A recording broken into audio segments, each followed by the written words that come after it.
Anong kailangan mo?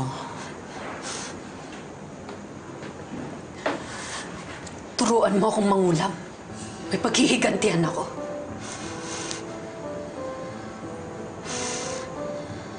Sino ang gusto mong pahirapan? Ang kapatid ko. Yung naligtik sa atin kanina. Meron siyang pangontra. Hanggat suot niya ang kalmen, hindi tatalab ang kulam sa kapatid mo. Pwes, kung hindi ko siya kayang kulamin, ang pinaka-importanteng tao na lang sa kanya. At yun ang tatay namin. Total, itinakwil niya na rin naman ako eh. Kaya gagantihan ko siya ngayon!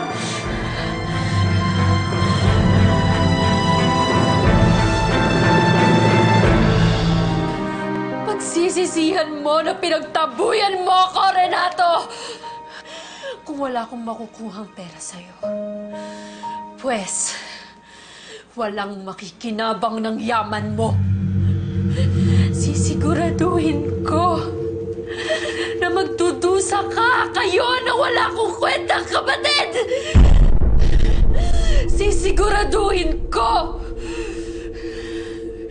naghagkapang kayo sa putikan. Tenebris insectorum quae epic.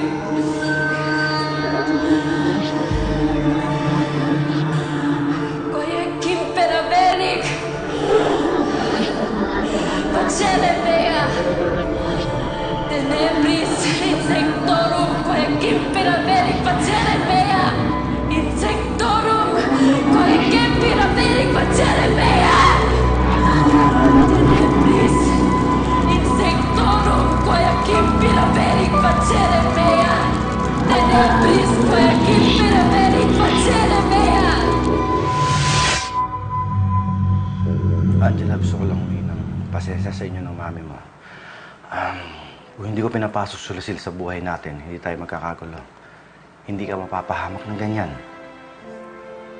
Dad, hindi naman natin alam na magagawa sa atin yun ni Lucille.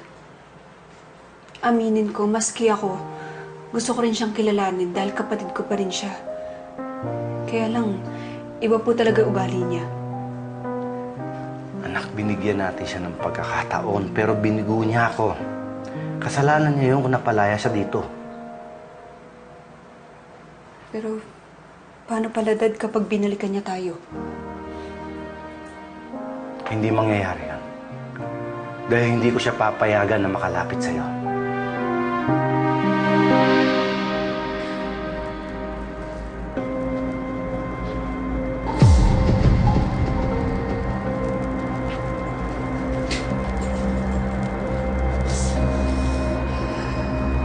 Magdudusa ka, Renato.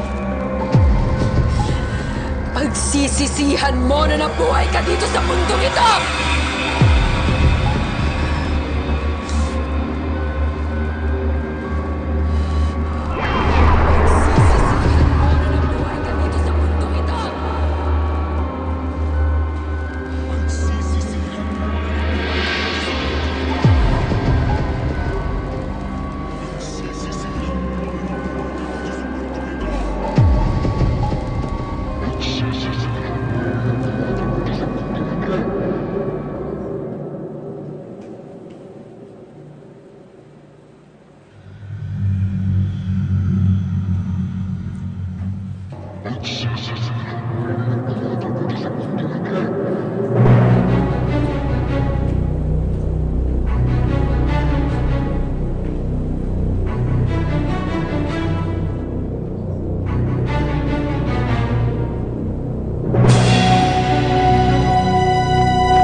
Renato?